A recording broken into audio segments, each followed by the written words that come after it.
Welcome to episode 2 of Book Tasting on my channel, a series in which I pick another booktuber and I try out 3 books that they really love to see if their tastes align with mine. Let's go.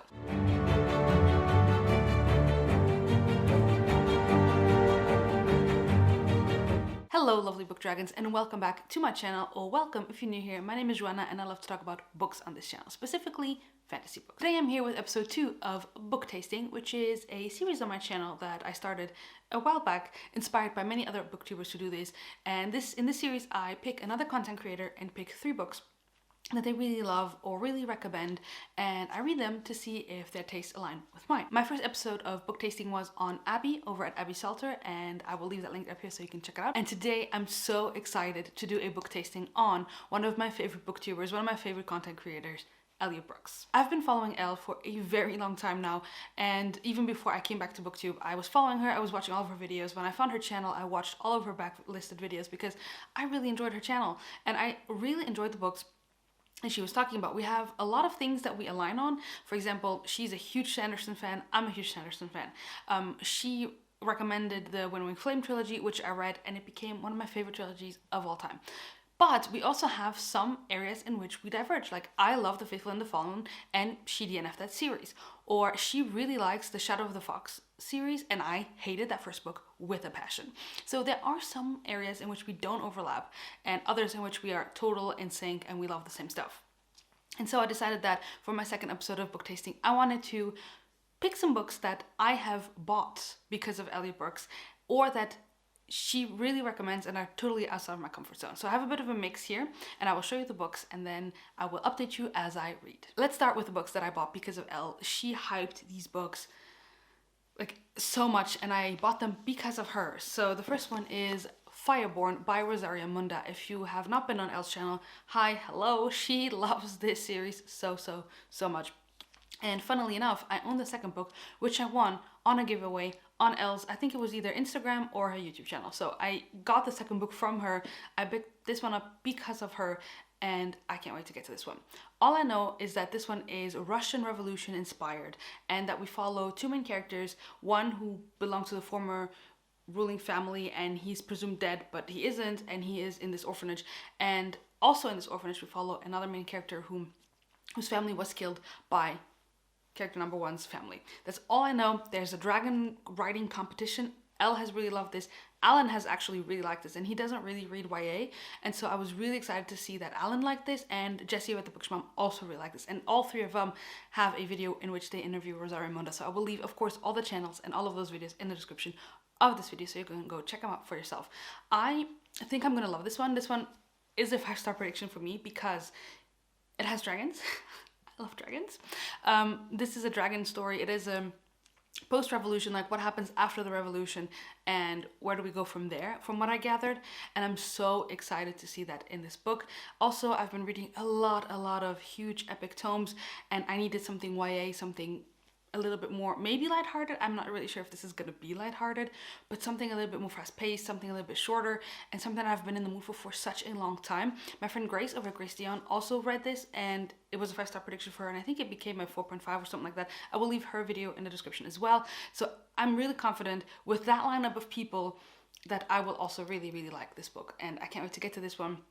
I mean, dragons, guys. I love dragons. Another book that Elle recommended a while ago was House of Dragons, and there was a problem with the author and the second book never came out, but that was also like a dragon writing competition, and I love that one, also thanks to Elle, and so I have high hopes that this one will be a 5-star read. Next up is another book that I picked up solely because of, well, first because of Patrick Leo. I heard him talk about it, but then Elle's hyping of this series really is what pushed me over to buying the series and getting for the first and the second book without ever reading the first one.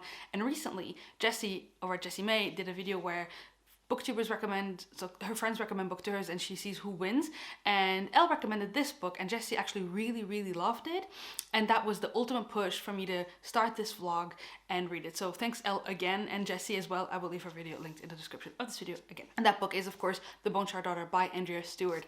This one sounds right up my alley. This is an adult fantasy, which is why I wanted to put this one in here, because I have a YA fantasy and now I have an adult fantasy. In this one I hear that the magic system is quite similar to the magic system in the Foundry side, so the Founder series by Robert Jackson Bennett, in which it includes scriving, and I loved that magic system. I love that book in general. And so I think I will really like this one. This one, it has to do with bone magic and that you inscribe things on bone, I think. I'm not 100% sure. Like, I don't really like knowing much about books before getting into them. So I will give you more updates as I read this and tell you what the actual synopsis is about. I know this one has a animal companion trope that everyone just loves. And so that's one of my all-time favorite tropes. And we have a character who's also looking for his lost wife. So like kind of Senlin-esque in that aspect. I don't know much more about this. Again, it is an adult fantasy, but it is under 500 pages, which is so refreshing. My friend Abby has also read this, and she said that it reads really fast and it keeps you there, you know, and you just want to keep on flipping the pages. So I'm very excited to get this one. I also own the second book, just like with the first series. I own the second book as well. If I just really love this and I need the second one, I'm ready and prepared. Now, the final book for this vlog that I'm gonna do, I really debated what this third one was gonna be. I knew for sure that I was gonna read these two, and then I kept on thinking, lately Elle has been hyping Engines of Empire, but then it's a huge tome and it's like the first in a series and it just came out, so I was like, no, I don't really want to get into that kind of stuff right now, so I'm waiting off. But I am gonna pick that one up because of Elle as well. But then I thought, okay, I already read the Winnowing Flame trilogy. I have other books maybe that I could have used Six Crimson Cranes, but it's not like a Elle loves it, you know. Or I had messaged Elle prior to this and asking her, hey, here are some books that I was thinking about picking up. One of them was Crown of Feathers by Nikki Palprado. She's like, I do like it, but I don't love it as much as some others that you've thought listed. And so ultimately I decided to pick one that is totally, completely out of my comfort zone. And that is The Kingdom of Back by Marie Lu. I have read from Marie Lu before. I've read her whole Legend series, like the first original trilogy. I read The Young Elites. Actually, I think that's it. I was actually thinking of picking up Warcross for this video because I own that book, but it's not quintessentially Elle as The Kingdom of Back is. And this one is completely out of my comfort zone because one, it has to deal with classical music, and Elle says that you don't have to know classical music to enjoy and appreciate this book. But the main reason why this one is so much outside my comfort zone is because it's magical realism. And I have only had luck with one magical realism book before, and this one, we'll see how it goes. I've heard a lot of mixed reviews. I've only ever heard like medium to bad reviews, except for Elle, and she loves this one. And she even says like, I know I'm an outlier. I love it way more than other people do, and that's why I wanted to pick this one up here. I wanted to read something that's a little bit more outside of my comfort zone. The first two books that I mentioned are probably going to be 5 stars or at least 4 stars, and now this one is kind of like the outlier, how's it gonna be? So I decided to put this one in here and see how it's gonna go. All I know about this one is that it follows Wolfgang Amadeus Mozart and his sister, and who was a person in real life, but she was of course much less known because women weren't supposed to be, you know, popular and successful, even though she may have even been more talented than her brother when it comes to music. And both of them had this like imaginary world that they would kind of like escape to, and that was like the Kingdom of Back, and that's all I know. I don't know anything else. I'm quite nervous about this one, but I do own it on my Kindle through my library, and I will see how this one goes. It is quite short, it's a standalone, and that was also a big plus to picking it up for this video. So now I have finished everything that I'm reading, and I don't know which one I'm going to start with. I'm going to start with either Fireborn or The Bone Shard Daughter. I'm thinking The Bone Shard Daughter because it's adult, but maybe I just need a white. I don't know yet. I will let you know in the next update which book I ended up ultimately starting, and we'll see how this tasting goes. Good morning, everybody. It is Monday, the next day after starting this vlog, and I am happy to report that I picked Fireborn as my first read of this vlog, and I am now, I think, 84 pages into this one, and I can give you a better synopsis. So it is a Monday morning. Like I said, I am heading off to work in like a minute here, but I did want to start updating this vlog because that's the way I like to do things here. So basically, this is set in a post-Russian Revolution inspired fantasy world where the previous ruling classes were dragon riders, and roughly 10 years before this book starts there's a revolution, and these families, these dragon lords, let's say, are kind of like taken out of power, and there is a new system put into place. This story is set 10 years after said revolution, and we follow two main characters, Lee and Annie.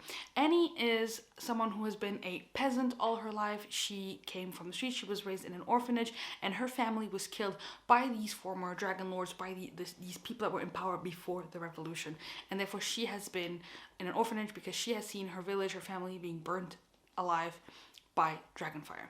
And our other main character, Lee, is one of the sole survivors of these former ruling families, but he is in hiding, of course, because if people knew he was still alive, it would be trouble. And so he also kind of, after his family was killed after the revolution, he also goes to the orphanage where Annie is, and he kind of has to learn to unlearn his royal habits and become a peasant, sort of. That is how the backdrop of the story begins. These two characters come from very different families, very different walks of life, and they kind of meet at an orphanage and become friends there. Alongside with defeating the ruling class, the revolution also took away the dragons. However, when this revolution happened, there were 32 dragon eggs that were found, and there was kind of a debate whether they should keep the dragon eggs, not keep them. Is it a bad thing? Is it a good thing? And ultimately they decided to keep the dragon eggs and let the dragons hatch, but instead of doing like it used to be previously, that only the nobility could ride the dragons, they kind of decided to create a system based on merit where people would compete to become dragon riders. So these 32 dragon eggs were kept, hatched, and grew. And yeah, there's a sort of competition where people can participate to become dragon riders. And as the story begins, Lee is 17 and Annie is 16, and they are participating in said competition to become dragon riders. That is kind of the premise of the story. We follow these two characters participating in this competition where they're in competition with other people, and they are now trying to make it to the top 4 spots of this competition, because those are the people that are then like highest in the hierarchy, and then out of those 4, one will become first rider, which is a title they've kept from the previous regime, but mostly all the other things are gone from the previous ruling system. So that is kind of the basic pitch of the story. I am 84 pages in, and let's just say that I started tabbing this book. So when I started reading it, I really wanted to, like I made my key in the front of the book. I started highlighting, I started tabbing things because I really wanted to have a more in-depth review of this. But then I started reading it and I found myself annoyed at how much time I was taking to tab and annotate, because this book is so compelling. I am having a wonderful time with this. Honestly, I kind of, as I was reading, I was like, I wish I were tabbing it. I really wish I were tabbing it, because there's so many good things about it, so many good thoughts, so many good just lore and history, and the politics. Everything is so fascinating, and I want to be annotating it because of that reason. But also the story is so compelling. The writing just keeps you there and want to read. And so I kind of ultimately decided not to annotate, just because of how much I'm enjoying it and how much annotating was actually hindering my enjoyment, because it was slowing down my reading.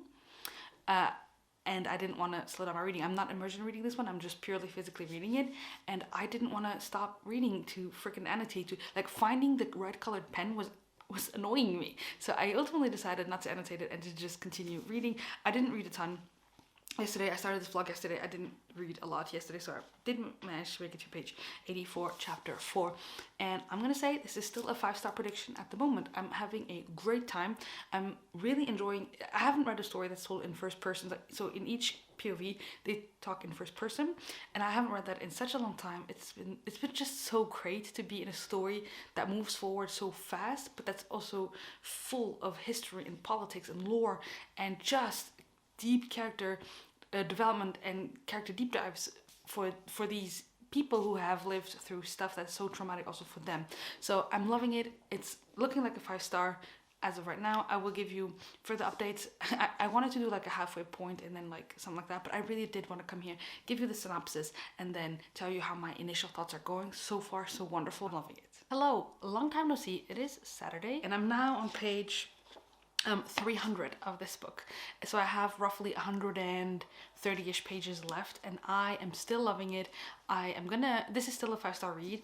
This is just so good. I love how we delve into the characters, and this is why sometimes people say that like in YA you can't really go as deep as you can with adult fiction.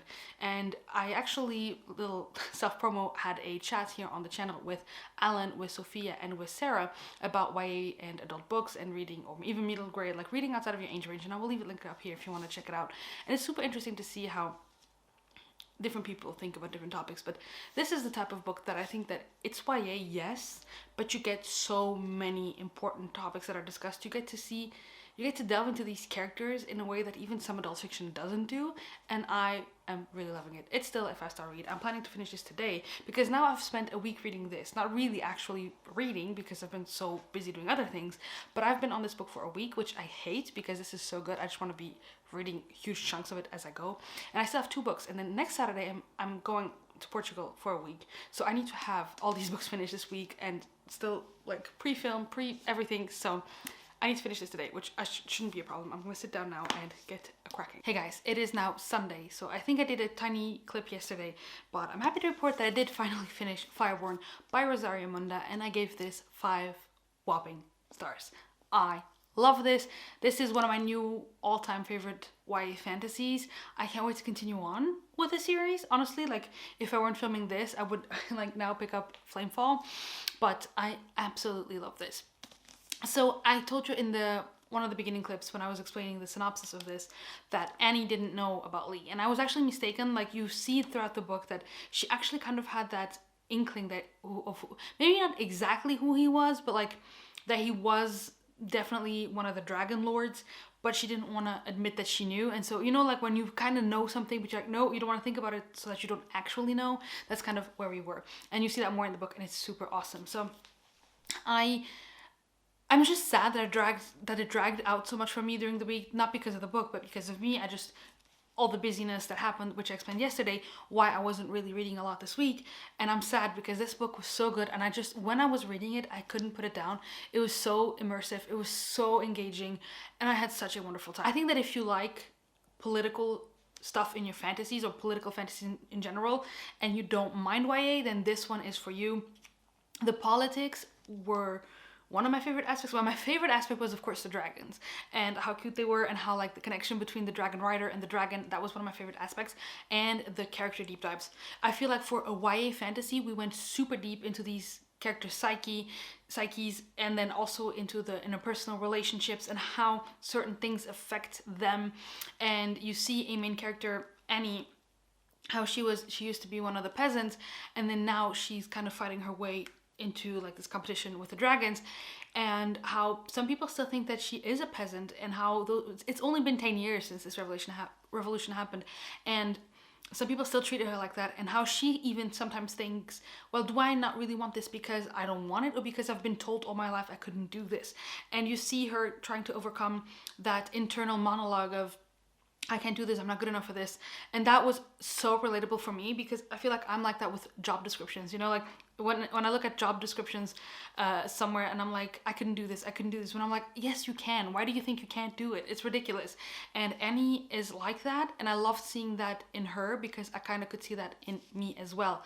And I love seeing how strong she was, and how being confronted with what happened to her family and with people that did this to her family and all that stuff, she was so strong, which in any other YA book you would have completely different dynamics between the characters and completely different character development. Here it was just amazingly done. I feel like honestly this does not read like other YA stuff that I've read, and not that YA is bad, you know, I like YA books and I read them still, but this was just so good. I think that this is one where for YA readers that are trying to get into adult, this one is like, you know how then with Mistborn it's like you know how you go from YA to adult, and let's say this is the line, like this is YA, this is adult, Mistborn is here, and I think Fireborn is right here. It's like still on the YA side but closer, and then Mistborn is like, you know, I think you know what I'm saying. But yeah, I absolutely love this book. This is a 5-star read. I think this is going to be, depending on how it goes with the sequels, it's going to be one of my favorite trilogies, I think. It was so fun. It was, and there's stuff that you know is going to happen because they hint at it, but it's not like, oh, this is super predictable, this is where we're going to go. Actually, one thing in this book that I thought really was going to happen, I was like, any YA book would have taken it that way. Rosario Munda didn't. She made something completely different. She took it in a completely different way, and I absolutely loved seeing that. Some of the ways that some side characters reacted in this book was also so surprising to me, because being used to some typical YA writing or typical YA books, you expect things to go a certain way. Then you see these people who are way more mature than normal 17-year-olds because of everything they've been through, and you see them react almost like adults, and that was really refreshing and so great. Honestly, I think that if you like political fantasy, if you like actual dragons in your stories, if you like character development, if you like character relationships and the intricacy of like, I mean, you know, these two are best friends, but his family killed her family and they have to live with that together. And he has to live with looking at her, knowing what happened, and she has to look at him, knowing what happened. If that doesn't sound interesting, if that dynamic, if delving into the psyche of these characters and their relationships doesn't intrigue you, then I don't know. But if any of that sounds intriguing to you, I would definitely recommend picking this one up. 5 stars. I loved it. I knew I was gonna love this, and I think it even exceeded my expectations because I couldn't think that it would be that good, and yet it was, and I am super stoked to continue on with this series. Hey guys, it is Monday again, but today I'm not like completely dead. I did get ready for the day because I just felt like it. And then I thought, let's just quickly update the vlog before I film one video and then I go to work. And I'm happy to report that yesterday I did start The Bone Shard Daughter. This is the dust jacket because my book is upstairs. And I got 92 pages into, so almost 100 pages into this book. And it's going so well. I am loving this book so much. Oh my goodness. So we have multiple perspectives, but I'm really scared to spoil something. So I'm actually going to read you the flap of this because I don't know what's a spoiler and what isn't, because we have multiple POVs and I don't accidentally want to spoil something. The Sukai dynasty has ruled the Phoenix Empire for over a century. Their mastery of bone shard magic powering the monstrous constructs that maintain law and order. But now the Emperor's rule is failing and revolution is sweeping across the Empire's many islands. Lin is the Emperor's daughter, but a mysterious illness has stolen her childhood memories and her status as heir to the Empire. Trapped in a palace of locked doors and old secrets, Lin vows to reclaim her birthright by mastering the forbidden art of bone shard magic. But the mysteries behind such power are dark and deep, and wielding her family's magic carries a great cost. When the revolution reaches the gates of the palace itself, Lin must decide how far she is willing to claim her throne and save her people. So see, here they only talk about one POV because we have 2 more POVs and then one up, like we have 3 more POVs, but one that is already very prominent in the story, and he's like a guy who lost his wife and he's kind of going for trying to look for her, but at the same time he's kind of like rescuing people and helping people along the way. It's like a Senlin-esque type of guy, but like he's a smuggler, and he's one of my favorite perspectives to read from. I've chuckled quite a few times. But yeah, we follow those 2 and then 2 others that I don't want to say much about because I haven't really grasped their POVs yet. I've only had 1 chapter in each of their POVs, but so far so wonderful. And Elle mentioned in her videos that in this book, something that's super unique is that you have some POVs that are written in first-person perspective and some in third-person perspective. And she said that some people have told her, hey, if you had not pointed this out, I would never have noticed. And that is absolutely true. I knew to look for it. I knew that there would be a perspective shift in different POVs. However, it's done so seamlessly well that if I hadn't known it, I wouldn't have known to look for it. And so I'm having such a good time with this. I am loving the world and the politics that are going on, the mystery behind why does Lin not have her memories. I'm loving this character who's trying to look for his wife. He just doesn't want to, he's a smuggler, you know, and yet he's helping all these kids and this little creature. I finally found the animal companion, and it's just so fun. I'm laughing. The book is humorous. The book is just so well written. Everything is so good right now. This is exactly my type of book. It's still, of course, at a 5-star prediction at this point. I'm loving it. I am hoping to read a chunk more after work today and then give you an update and tell you how much I'm loving it, and not that it has gone downhill. But for now, for the first 100 pages, I am absolutely loving it.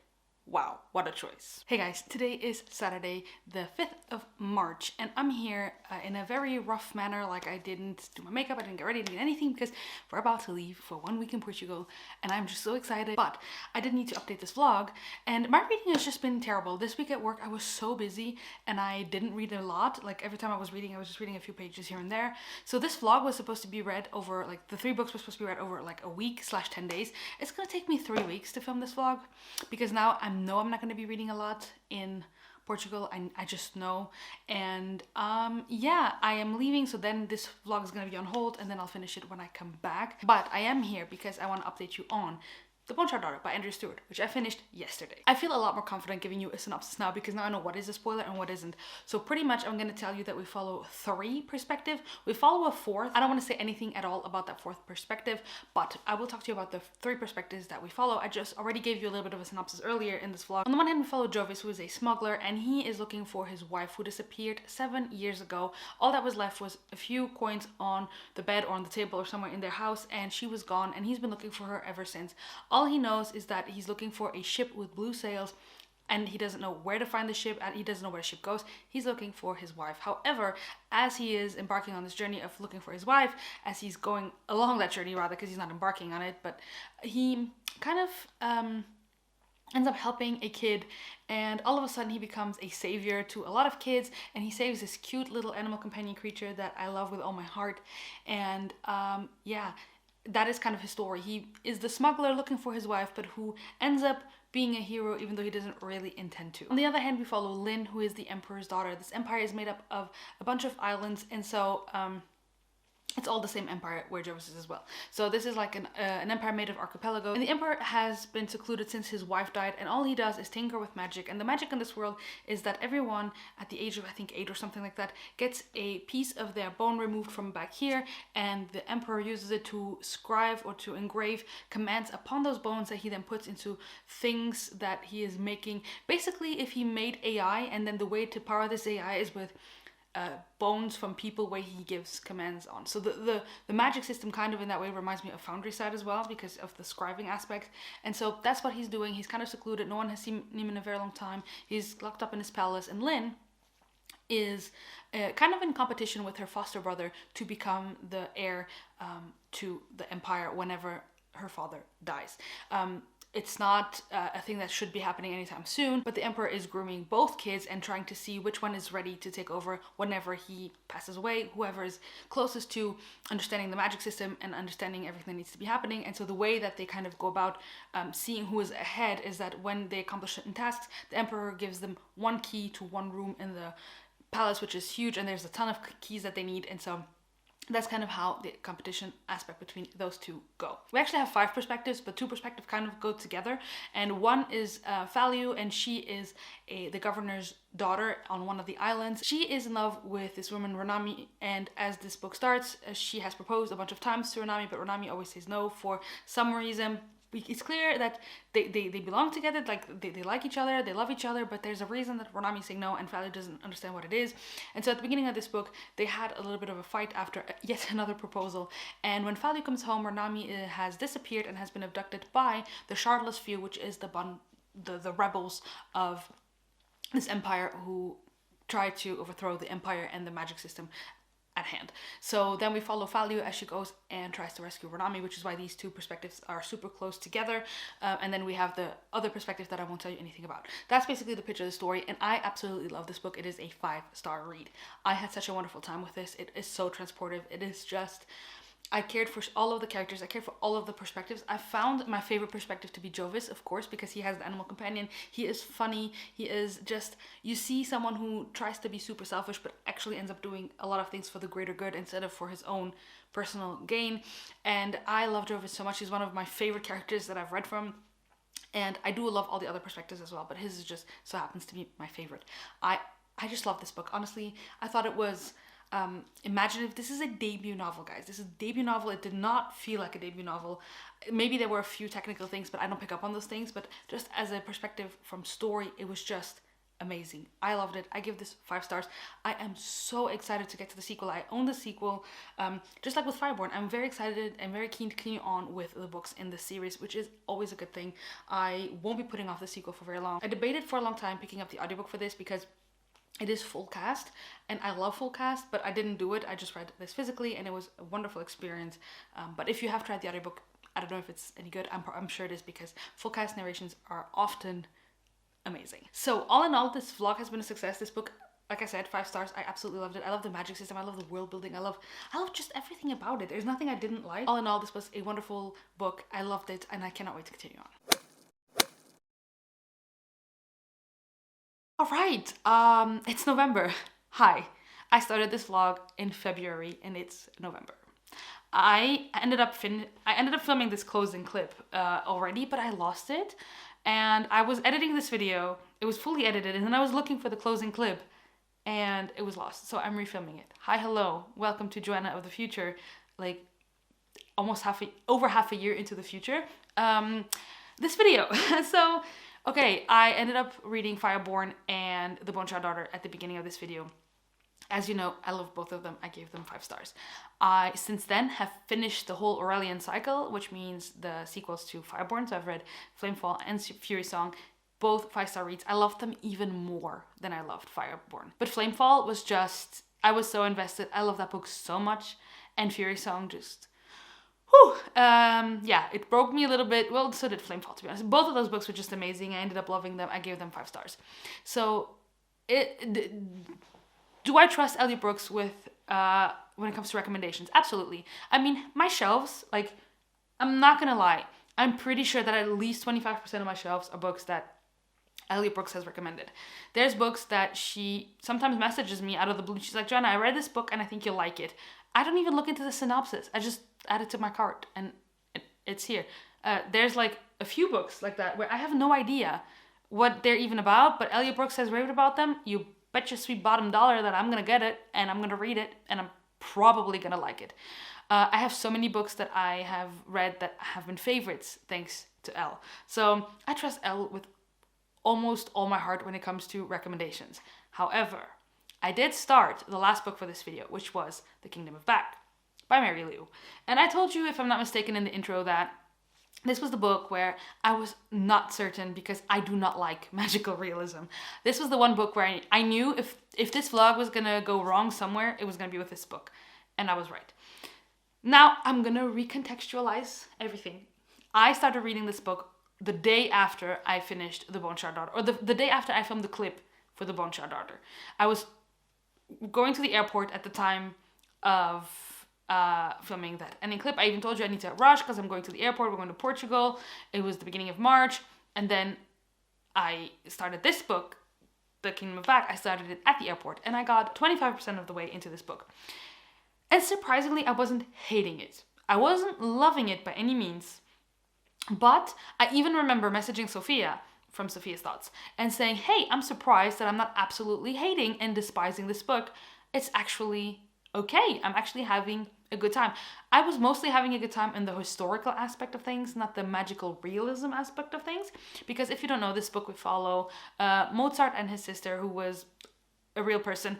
And she was as talented, if not more talented, than he was when it comes to music. But back in the day, women were not supposed to have any talent. They're supposed to be wives and mamas, and that's it. So when her talent kind of starts showing, her parents are like, okay, great, but honey, no, because your brother needs to be the star. He's the one that's gonna make us rich and famous, and you need to be a mama. You need to get married and all that. And Mozart and his sister, they had this imaginary world called the Kingdom of Back, which they talked about that this is the thing that they had, but Mary Lou took it and made it into a magical realism thing.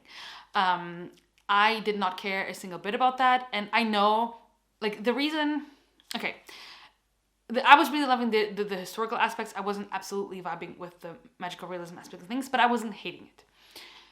The thing is, if you're new here, you may not know this, but I have a video where I was like, hey, I've been gone for a million years, here's what happened. So if you don't know, I went through a divorce since then, and I was reading this book in the middle of when that happened.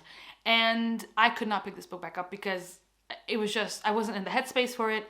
I was just associating it too much with what was going on in my life at the time. And it was not a book that I was absolutely freaking invested in. If I had been reading something that I was absolutely loving, I probably would have finished it. But I was already, like, this was already going to be like my, okay, we'll see, can I like magical realism? And this book did not have its full chance. It did not have its full moment to shine in my life. And in the end, I ended up DNFing it. Sometimes I think about it, and sometimes I think I should go back and finish it, but I just can't make myself get back to that. So it's not absolutely the book's fault. It is really a situational thing. I have other books, like I said, that I've loved thanks to Elle. So this book, it really is unfortunate because I think I could have liked it. I wouldn't have loved it, I think, but I think I could have really liked it. It just so happens that I was reading it at a moment where my whole life kind of like took a turn, let's say. And I'm feeling much better now. If you're new here and you're like, oh, we just like way to spring this on us, girl, like it's fine, we're all good. But I could not get back to this book. But this is to say that I already know my taste. I know that I'm not a very magical realism gal, but this book wasn't as bad as I was expecting it to be as I was reading it. I think I could have liked it more, but I didn't end up DNFing it. And I knew this was a very high possibility. But to make up for it, I've read other books since then that were recommended by Elle, namely the rest of the Aurelian Cycle, so many other books, and I ended up loving all of them. They're some of my favorite series. I've read thanks to Elle, like the Winnowing Flame trilogy. I read because of her, and I absolutely love that series. It's in my top of finished series ever. I love those books so much. Elle loves the Mistborn series. I love the Mistborn series. The Aurelian Cycle, we have that in common. She doesn't love John Gwyn though. Like she does love the Bloodsworn. She doesn't like the Faithful and the Fallen. But in the end, we do agree on a lot of things. We don't agree much on grimdark, I feel, and magical realism, but all the other fantasy stuff we agree pretty much on. There will be more videos in which I read Elle recommendations because, like I said, 25% of my shelves are Elliot Brooks has recommended this to me, and therefore I picked it up without even thinking about it. So fret not, I absolutely trust Elle and her taste. I love her channel. I will of course leave it linked down below. I don't think you need it because she's huge, like everybody knows Elle, but I will of course leave her linked down below and you can check her out. And if you by any chance don't know Elliot Brooks, go subscribe because she is fantastic and her dog is the cutest dog ever. And yeah, so this video was, all in all, I will say, not a flop at all. I ended up finding one of my favorite series. And then for the Boneshot Daughter, I haven't continued on because like I said, I read that book right before my life took a turn, and a lot of the books I read before that moment in time I have forgotten details about. I need to reread it, so I'm going to be rereading The Boneshot Daughter to read the sequels when the last book comes out next year. But I know that's going to be an all-time favorite series. I already know because I love that book so much. It has so many elements of other books that I love and made it unique, and so I just know it's going to be a favorite. All in all, do Elle and I align in taste in books? If it's not magical realism and grimdark fantasy, we do. I trust her recommendations. I will always continue watching her channel and taking all the recommendations, and as soon as she hypes a book, I will pick it up, I will read it, and most likely I will love it. And so I'm very happy that I did this video. I'm really happy that I found a new favorite series, a YA fantasy series that I just had kind of given up on YA, to be honest, and I ended up loving this one so much, and The Boneshot Daughter, of course, which I ended up loving as well. So that is it for my Elliot Brooks taste testing. Let me know in the comments down below if you've read any of these and what you thought of them. Let me know what book has Elle recommended if you follow her channel. What book has she recommended to you or in her videos that you've picked up and loved, or vice versa, if she's recommended stuff that you didn't like, and do your taste align with Elle? And that's going to be it from me today. Thank you guys so much for watching, and until next time, happy reading. Bye.